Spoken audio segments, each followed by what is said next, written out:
ہم دعاؤں کے معاملے میں بہت جلد باز لوگ ہیں، چاہتے ہیں جو مانگا ہے بس وہ ابھی مل جائے۔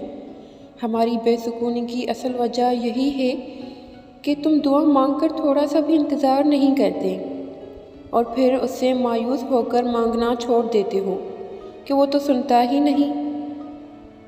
دعا لفظ نہیں ہوتی، دعا کیفیت ہوتی ہے، دعا تڑپ ہوتی ہے۔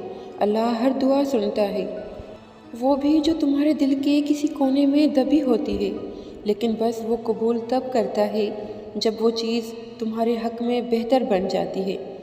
اکثر ہوتا ہے وہ فوراً دعا کا جواب دے دیتا ہے اور کبھی بہت انتظار کرواتا ہے، کیونکہ وہ تو جانتا ہے میرے بندے کو کب کیسے اور کیا دینا بہتر ہے۔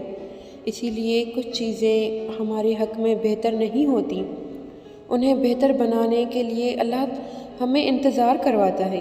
پھر تم کیوں خود سے سوچ لیتے ہو کہ اس نے دینا ہی نہیں ہے، اس لیے جواب نہیں دیا؟ اور نبی کریم صلی اللہ علیہ وسلم نے فرمایا، سوائے دعا کے تقدیر کو کوئی اور چیز نہیں بدل سکتی۔ یعنی دعا اتنی طاقت رکھتی ہے کہ وہ آپ کی تقدیر کے لکھے کو بھی بدل سکتی ہے اور آپ کی مرضی کے مطابق کر سکتی ہے۔ پھر تم کیوں مایوس ہو گئے ہو؟ مانگو اپنے اللہ سے، وہ تمہیں تمہاری من پسندیدہ چیز ضرور دے گا۔